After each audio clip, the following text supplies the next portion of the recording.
Part 4 की शुरुआत होते ही जब महा यूजिन से बात कर रही थी तब रियोक शाहस के सभी ग्रुप मेंबर के साथ वहां आ जाता है।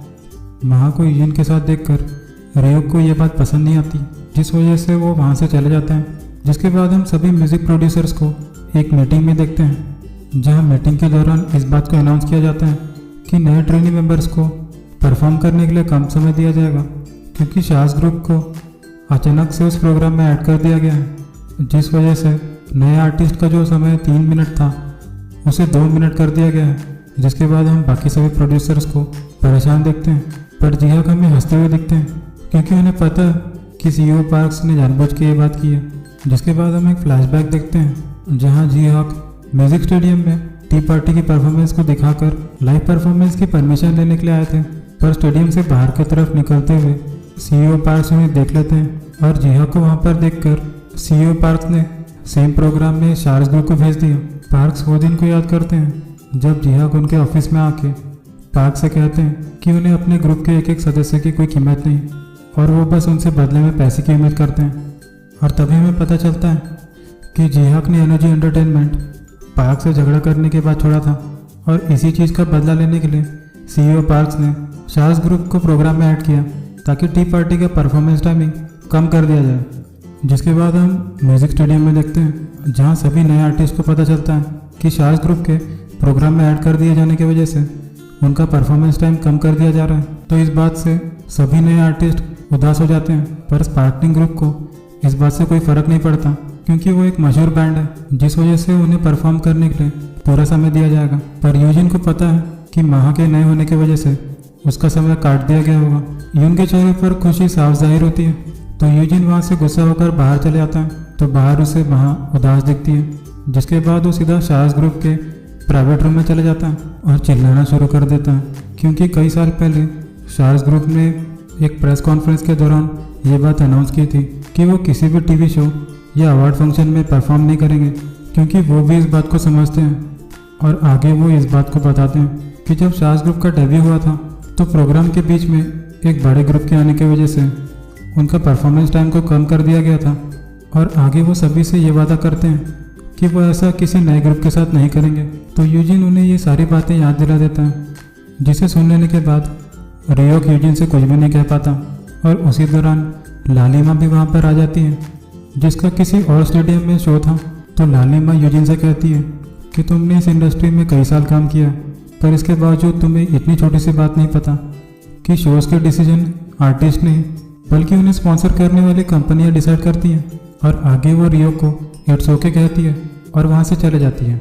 जिसके बाद हम एक और फ्लैशबैक देखते हैं, जहां रियो सीईओ पार्क से इसी चीज़ के बारे में बात करने के लिए जाता है, जहां वो पार्क्स को ये बात याद दिलाता है कि शार्स ग्रुप ने कई साल पहले प्रेस कॉन्फ्रेंस के दौरान उनसे वादा किया था कि वो किसी भी जूनियर आर्टिस्ट का समय नहीं चुराएंगे। पर सीईओ पार्क्स रियो की बात ना सुनते हुए उसे उस सीक्रेट कॉन्ट्रैक्ट के बारे में याद दिलाते हैं जो कि रियोक ने सीईओ पार्क के साथ किया था।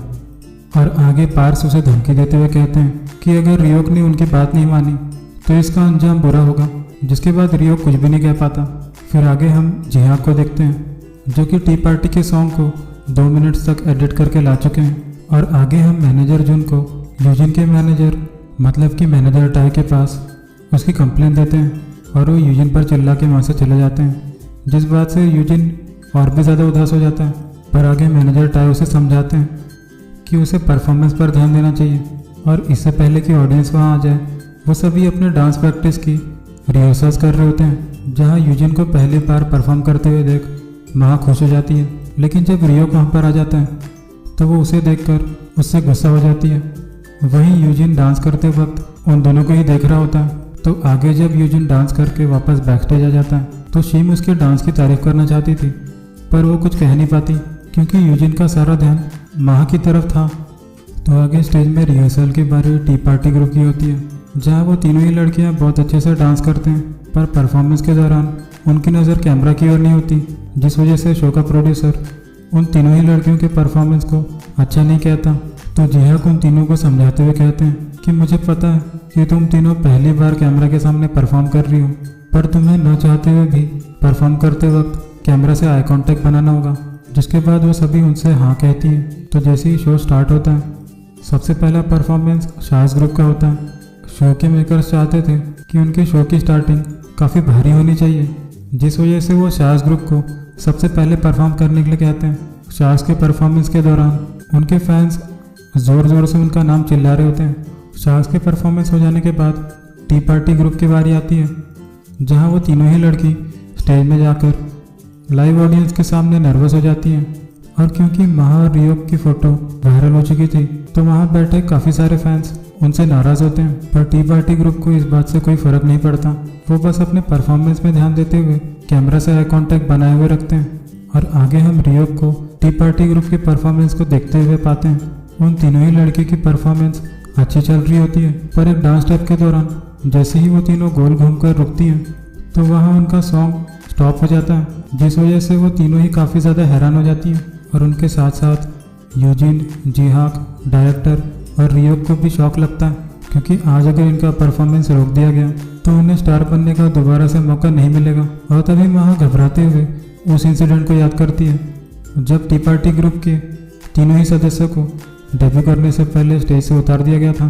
तो फिर आगे वो तीनों ही ये बात तय कर लेते हैं कि आज वो यहाँ पर परफॉर्म करे बिना यहाँ से जाने नहीं वाले, और बिना म्यूज़िक के ही वो गाते हुए डांस करना शुरू कर देते हैं। तो स्टेडियम में बैठे हुए हर एक फैंस उन तीनों लड़कियों की हिम्मत को देखकर उनसे इम्प्रेस हो जाते हैं, और वो ये बात को समझ जाते हैं कि ये तीनों ही लड़कियाँ स्टार बनने के लिए आए हैं। फिर आगे हम रियोक को देखते हैं, जो इन तीनों लड़कियों को परफॉर्म करते हुए देख हैरान होकर उनसे इम्प्रेस हो चुके हैं। और आगे टी पार्टी ग्रुप की परफॉर्मेंस खत्म हो जाती है। परफॉर्मेंस खत्म होने के बाद जैसे ही तीनों लड़कियां ड्रेसिंग रूम में आती हैं, तो रियोक माँ से कहता है कि तुमने अच्छा काम किया कॉपी कैट। और रियोक के चले जाने के बाद जैसे ही यूजिन वहाँ पर आता है, तो जिहाक यूजिन से कहता है कि वो तीनों ही लड़कियाँ आराम कर रही हैं। जिसके बाद हम तीनों ही लड़कियों को देखते हैं जो कि सोई हुई हैं। फिर वापस कैफ़े आ जाने के बाद तीनों ही लड़कियाँ टी पार्टी को इंटरनेट में सर्च करती हैं, जहाँ इंटरनेट से उन्हें पता चलता है कि ऑडियंस का रिस्पॉन्स काफ़ी ज़्यादा पॉजिटिव है, मतलब कि लोग उनके काम को बहुत पसंद कर रहे हैं,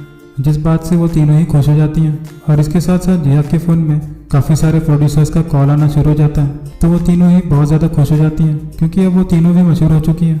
फिर आगे हम जिहाक को उन तीनों लड़कियों का शेड्यूल बनाते हुए देखते हैं, जहाँ उन तीनों लड़कियों को इतना ज़्यादा काम मिलता है कि वो आराम भी नहीं कर पाते। जहाँ शिम को खूबसूरत दिखने के लिए काफ़ी सारे ब्यूटी प्रोडक्ट्स ऐड के ऑफर आते हैं, वहीं यूरी को बहुत सारे गाने गाने की अपॉर्चुनिटी मिलती है, और महा को काफ़ी सारे शोज़ करने के ऑफर आते हैं। तो आगे वो तीनों ही लड़कियाँ दिन भर अपना काम करके वापस जैसे ही घर आती हैं, तो उन्हें टी टेबल पे केक, फ्लावर और कुछ सामान रखे हुए दिखते हैं, जिसे देखते ही शिम कह देती है कि ये पक्का यूजिन ने भेजा होगा। और आगे जब वो गिफ्ट कार्ड को निकालते हैं, तो उसमें एक नोट लिखा हुआ आता है कि तुम्हारे सक्सेसफुल होने की खुशी पर वो सिर्फ महा के लिए था। जिस बात को जान लेने के बाद शिम को बुरा महसूस होता है, पर महा उन दोनों से कहती है कि ये सिर्फ मेरे लिए नहीं, बल्कि हम तीनों के सक्सेसफुल होने की वजह से। तो फिर आगे वो तीनों ही खुशी मनाते हुए केक को कट करती हैं, और आगे मैनेजर टाई अपने ग्रुप से कहते हैं कि उनका जो नया एल्बम आया था उसके प्रति ऑडियंस का रिस्पॉन्स बहुत अच्छा तो नहीं था, पर उनके लास्ट म्यूजिक एल्बम से अच्छा परफॉर्म कर गया। तो वो अपने टीम से अगले म्यूजिक वीडियो के लिए और भी ज़्यादा मेहनत करना ऐसा कहते हैं, और वहाँ से चले जाते हैं। पर क्योंकि कल उनकी छुट्टी है, तो यून ग्रुप के सदस्यों से कहता है कि उन्हें कहीं बाहर घूमने के लिए जाना चाहिए, लेकिन मोंग और यूनसुक दोनों ही कहते हैं कि उन्हें नींद आ रही है और यूजिन के साथ उसकी बनती नहीं, तो वो गुस्से में अकेले ही निकल जाता है। तो फिर आगे यूजिन महा को मैसेज करके अगले दिन मिलने के लिए पूछता है, जिस बात पर महा हाँ कर देती है। जिसके बाद हमें पता चलता है कि टी पार्टी की सफलता की वजह से म्यूजिक प्रोड्यूसर सुयोक ने अपना खुद का स्टूडियो खोल लिया है, जिसे बधाई देने के लिए बैंग और हैंजेक आ जाते हैं। उन दोनों को वहाँ पर देख के वो खुश हो जाता है, और उसी दौरान जब रियोक अपनी बनाई हुई फिल्म को देख रहा होता है, तब उसके फ़ोन में कॉल आता है, जहाँ उसे पता चलता है कि उसकी फिल्म की लीड एक्ट्रेस को एक ड्रग इन्वेस्टिगेशन केस में पकड़ लिया गया है, जिस वजह से उन्हें एक नई एक्ट्रेस को लाकर पुरानी एक्ट्रेस के जगह काम करवाना होगा। तो फिर आगे सीईओ पार्क्स गुस्सा होते हुए अपने मैनेजर को नई एक्ट्रेस ढूंढकर लाने के लिए कहते हैं। तो उस एक्ट्रेस का ऑफर सबसे पहले लालिमा के पास जाता है, पर लालिमा अपने फुल एटीट्यूड में किसी और के छोड़े हुए रोल को नहीं निभाना चाहती, और न ही वो एक्ट्रेस बनना चाहती है, तो वो इस रोल को ठुकरा देती है। तो सबसे आखिर में ये रोल महा के पास आ जाता है, क्योंकि महा का नाम अभी भी ट्रेंड कर रहा है, और क्योंकि महा ने उसी प्रोड्यूसर की फिल्म में एक साइड रोल भी किया था, तो आगे वो सभी मिलकर महा का ऑडिशन लेना है ये बात तय कर लेते हैं। और उसी वक्त हम यूजिन को देखते हैं जो कि महा से मिलने के लिए अपने कपड़े डिसाइड कर रहा था। उसे महा का कॉल आता है जो यूजिन को बताते हुए कहती है कि उसका अर्जेंटली एक फिल्म के लिए ऑडिशन रखा गया है और साथ ही वो रोल कोई साइड एक्ट्रेस का नहीं बल्कि फीमेल लीड का है। तो आगे वो यूजिन से कहती है कि मैं तुमसे नहीं मिल पाऊंगी और उससे माफ़ी मांगती है। महा की बात को सुन लेने के बाद यूजिन निराश होते हुए चुप हो जाता है, पर आगे वो महा को कॉन्ग्रेचुलेशंस कहता है इतने बड़े अपॉर्चुनिटी के मिलने की वजह से। साथ ही वो उसे गुड लक कहता है ताकि उसका ऑडिशन अच्छा जाए। तो महा अपने डायलॉग्स को याद करके बहुत अच्छे से ऑडिशन देती है, जिस ऑडिशन से वो फिल्म के प्रोड्यूसर और कास्टिंग डायरेक्टर को भी इम्प्रेस कर जाती है। लेकिन जब तीनों ही लड़कियां कैफे में मिलती हैं तो महा इस बात का खुलासा करती है कि उसे रियोक के सामने फीमेल लीड का रोल प्ले करना है, जो कि उसके लिए मुश्किल होने वाला है, क्योंकि महा अभी भी इस बात को नहीं भूली है कि कैसे उसके और रियोक की फोटो वायरल होने की वजह से फैंस उन दोनों पर ही गुस्सा हो गए थे। लेकिन तभी जिहाक उसे समझाते हुए कहते हैं कि तुम्हें जो रोल दिया जा रहा है वो तुम्हारे टैलेंटेड होने की वजह से दिया जा रहा है और इस पर कोई कुछ भी बोले तुम्हें फ़र्क नहीं पड़ना चाहिए। फिर आगे हम ओजी एंटरटेनमेंट में जहां मैनेजर जून और रियोक साथ में बात कर रहे होते हैं। मैनेजर जून रियोक से कहते हैं कि उसे महा के साथ काम करने से मना कर देना चाहिए, पर रियोक अपने मैनेजर की बात नहीं सुनता। और आगे वो रियोक से कहते हैं कि पार्स को इस बारे में पता चल गया तो वो तुमसे नाराज़ हो जाएगा। पर उसी वक्त सीईओ पार्क्स वहाँ आ जाते हैं और मैनेजर से पूछते हैं कि तुम दोनों यहाँ पर क्या कर रहे हो। तो मैनेजर जून उन्हें सारी बात कह देता है कि कैसे रियोक महा के साथ मिलकर एक फिल्म में काम करने वाला है, जिस पर सीईओ पार्क्स कहते हैं कि मैं समझता हूँ कि तुम्हारी मजबूरी है क्योंकि तुम्हारी एक्ट्रेस एक ड्रग केस में फंस चुकी है, पर तुम्हें मुझसे वादा करना पड़ेगा कि तुम टी पार्टी की लड़कियों के साथ दोबारा कभी काम नहीं करोगे। मैनेजर जून उन्हें किसिंग सीन के बारे में बताने वाला था जो कि फिल्म का एक सीन है, पर सीईओ पास उसके कुछ कहने से पहले ही वहाँ से चले जाते हैं। और आखिरकार वो दिन आ जाता है जब महा की शूटिंग शुरू हो जाती है। तो आगे हम रियोक और महा को सेट में एक्टिंग करते हुए देखते हैं। रियोक के सामने होने की वजह से महा घबरा जाती है और सही से डायलॉग भी डिलीवर नहीं कर पाती। तो रियोक शूटिंग को रोकते हुए महा को समझाता है कि उसे अपने कैरेक्टर में फोकस करके रोल प्ले करना चाहिए। तो आगे जब महा एक्टिंग करना शुरू करती है तो वो बिल्कुल भूल जाती है कि यहाँ सामने रियोक खड़ा है और उसकी एक्टिंग को देखकर सेट में सभी काम करने वाले बहुत ज़्यादा हैरान हो जाते हैं। और अगले सीन में जब रियोक को महा को डराना था तो वो महा को चिल्लाते हुए उसके गर्दन पर तलवार को रख देता है, पर महा असलियत में बहुत ज़्यादा डर जाती है, यहाँ तक कि डायरेक्टर के कट कहने के बाद भी वो बैठकर रो रही होती है। रियोक उसे रोता हुआ देखकर अच्छा नहीं फील करता। फिर आगे उनका किसिंग सीन शुरू होता है जहाँ महा को हम बहुत ज़्यादा अनकंफर्टेबल महसूस करते हुए देखते हैं। तो रियोक शूटिंग को रोकते हुए उससे कहता है कि क्या तुम्हारी ये फर्स्ट किस होने वाली है, जिस पर महा झूठ बोलते हुए कहती है कि नहीं, ये उसकी पहली फर्स्ट किस नहीं है। पर उसके बर्ताव को देखकर रियोक को पता चल जाता है कि वो झूठ कह रही है। तो आगे वो उसे रियोक को उसके किरदार में देखने के लिए कहता है और अपने कैरेक्टर पर फोकस करने के लिए कहता है। और आगे जैसे ही रियोक उसके करीब बढ़ता है तो आखिरकार वो दोनों एक दूसरे को किस कर लेते हैं और उनका सीन परफेक्ट हो जाता है। फिर आगे डायरेक्टर के कट कहती ही शूटिंग का लंच ब्रेक हो जाता है। तो महा जैसे ही चाय पीने के लिए जाती है उसे टी स्टॉल के साइड में रियोक के लिए बनाई गई उसके फैन की तरफ से एक पोस्टर दिखती है, यहाँ तक कि कॉफ़ी ग्लास पर भी रियोक की फ़ोटो लगी हुई है। तो आगे जब कुछ लोग कॉफ़ी पी लेने के बाद डिस्पोजल को नीचे फेंक देते हैं तो महा सबके वहाँ से जाने का वेट करती है और आगे डिस्पोजल में से रियोक की तस्वीर निकाल कर अपने पास रख लेती है। साथ ही रियोक का भी बुरा हाल है, जहाँ वो महा के साथ किए हुए सीन को बार बार याद कर रहा था और वो इतना ज़्यादा खो चुका था कि वो अपने चेहरे से ही नीचे गिर जाता है, जिसके बाद वो आसपास देखता है कि कहीं किसी ने उसे देखा तो नहीं। पर उसे पता नहीं था कि मैनेजर जून और जिहाक उसे देख लिए थे। जिहाक जून से कहते हैं कि क्या रियोक ठीक है। तो मैनेजर जून उसे बताते हैं कि रियोक अभी भी शाहस ग्रुप के पुराने टीम लीडर मतलब कि यूनजून को याद करता है। फिर आगे जैसे ही शूटिंग कंटिन्यू होती है तो हमें एक एक्शन सीन देखने के लिए मिलता है जहाँ रियोक पर गुंडे वार करते हैं और महा रियोक को तीर से बचाने के लिए खुद की लाइफ को सेक्रीफाइस करते हुए उसके सामने आ जाती है और बस यहीं पर महा की डेथ हो जाती है। महा को इस हालत में देखकर रियोक जोर से चिल्लाते हुए रोना शुरू कर देता है और महा के मरने के बाद उनकी फिल्म की शूटिंग खत्म हो जाती है। फिर आगे जैसे ही मूवी प्रीमियर का दिन आता है तो उसे ऑडियंस का रिस्पॉन्स पॉजिटिव मिलता है, जहाँ में यूरी शिन और यूजिन फिल्म के प्रीमियर में आते हुए दिखते हैं। उन तीनों को ही पता चलता है।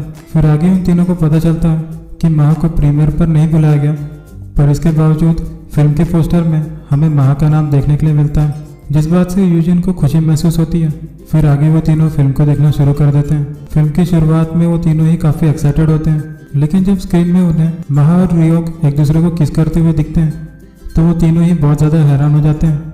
खास करके यूजिन, वो बहुत ज़्यादा अनकंफर्टेबल हो जाता है और यूजिन का दिल टूट जाता है, क्योंकि यूजिन महा को किसी और लड़के के साथ देखना भी पसंद नहीं करता, जिस बारे में शिम को भी पता था। फिर अगले दिन हमें फिल्म की कास्ट एंड क्रू एक बस में बैठकर दूसरे शहर प्रमोशन करने के लिए जाते हुए दिखते हैं, पर इस बार महा को भी इन्विटेशन मिला है। तो बाहर खड़े रियोक के फैन को जैसे ही महा दिख जाती है और उन्हें पता चलता है कि महा पूरे प्रमोशन के वक्त रियोक के साथ रहने वाली है, तो वो तीनों मिलकर तय करते हैं कि वो पूरे प्रमोशन के दौरान उन दोनों का पीछा करके उन पर नज़र रखेंगे। तो आगे जैसे ही महा बस में चढ़ती है, रियोक उसे आता हुआ देखकर ऐसे बिहेव करता है जैसे कि वो सो रहा हो, और बाद में महा की ओर देखते हुए मुस्कुराना शुरू कर देता है। फिर आगे बस शुरू हो जाती है और एक शहर में प्रमोशन कर लेने के बाद वो दूसरे शहर की ओर बढ़ते हैं। और आगे जब वो देखता है कि महा अपना एक प्लेट ख़त्म करने के बाद दूसरा प्लेट खा रही है, तो वो उससे पूछता है कि क्या तुम्हारी एजेंसी तुम्हें सही से खाना देती है या नहीं, जिसका जवाब देते हुए महा कहती है कि खाना है ही इतना टेस्टी कि मेरा एक पेट से मन नहीं भरा। तो रियोक कुछ भी नहीं कहता और अपनी सीट में वापस बैठकर महा को देखते हुए मुस्कुराना शुरू कर देता है, और उसे महा के साथ रहने की वजह से अच्छा महसूस होता है। फिर आगे हम बस में उन्हें एक फ़ोटो खींचते हुए देखते हैं, जहां महा के इशारे बाकी ग्रुप के मेंबर से नहीं मिलते, तो रियोक उसे टोकते हुए करेक्ट करता है। और आगे जब बस में सभी लोग सो रहे थे तो महा को नींद नहीं आती और उसे बोर लगता है, तो वो रियोक के बैग को, जो कि उसके फैंस ने उसके लिए भेजा था, उसमें से रियोक के पोस्टर को निकाल के उसकी शक्ल को बिगाड़ देती है। और आगे वो डायरी के साथ भी कुछ ऐसा ही करती है, पर जैसे ही वो पीछे मुड़ के देखती है तो रियोक उसे नींद से जागा हुआ दिखता है, जो कि महा को ये सब करते हुए देख लेता है। तो महा घबराते हुए सामने की ओर देखती है, तो वो एक और बार पीछे मुड़ के रियोक की ओर देखती है, जो उसे वापस से गुस्से से देख रहा था। तो मुस्कुराते हुए सामने की ओर देखती है, जिस बात से हैरान होकर रियोक सोचने लगता है कि महा ने उसकी ओर देख के स्माइल क्यों किया, और इसी बात से ताजुब होकर उसका पूरा ध्यान बस महा की ओर होता है।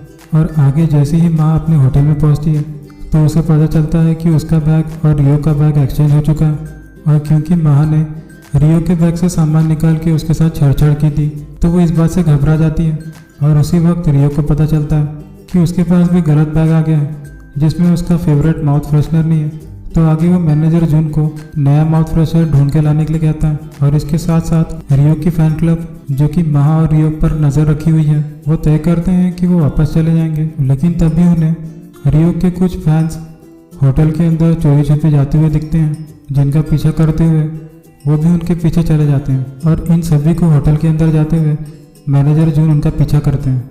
फिर आगे रियोक नहाकर वापस से अपने कमरे में जाता है, तो उसे दरवाजे के बाहर से आवाज़ आती है, और आगे वो जैसे ही दरवाजे को खोलता है तो दरवाजे के बाहर उसे महा दिखती है, जो रियोक को उसका बैग वापस करने के लिए आई थी। रियोक की इस हुलिये को देखकर महा को बहुत ज़्यादा हैरानी होती है, क्योंकि रियोक ने उस वक्त कुछ भी नहीं पहना था। मिरर में जैसे ही रियोक को उसकी फैंस होटल में आते हुए दिखती हैं, तो महा को सिर से पकड़ के अपने कमरे में अंदर ले लेता है, जिसके बाद वो कुंडी भी लगा देता है। जिसके बाद वो दोनों ही एक दूसरे के काफ़ी करीब होते हैं और एक दूसरे के पास घूर रहे होते हैं। और इसी के साथ पार्ट 4 का यहीं पर अंत हो जाता है। और आखिर में हमें एक पोस्ट क्रेडिट सीन देखने के लिए मिलता है, जहां हम वापस से 7 साल पुरानी एक याद देखते हैं, जिसमें हमें लालिमा, एक गर्ल्स ग्रुप की मेंबर दिखती है, जहां उसके ग्रुप के बाकी सदस्य उसका मजाक उड़ाते हैं, क्योंकि लालिमा उनसे ज़्यादा खूबसूरत और अच्छी सिंगर थी। ये बात उन्हें हजम नहीं होती थी। तो एक दिन लालिमा की मुलाकात जिहाक से होती है, जो लालिमा से कहता है कि तुम्हें ये ग्रुप छोड़ देना चाहिए, जिस बात को ना मानते हुए वो जिहाक से कहती है कि वो इस ग्रुप के साथ कई दिन बिता चुकी है और मैंने कई साल की मेहनत की है, जिस वजह से मैं इन्हें नहीं छोड़ूंगी। जिसके बाद जिहाक उससे कहते हैं कि मैं तुमसे नहीं कहता कि तुम इन्हें छोड़कर स्टार नहीं बन पाओगी। जिहाक की कही हुई बात लालिमा को समझ नहीं आता, और यहीं पर पार्ट 4 एंड हो जाता है।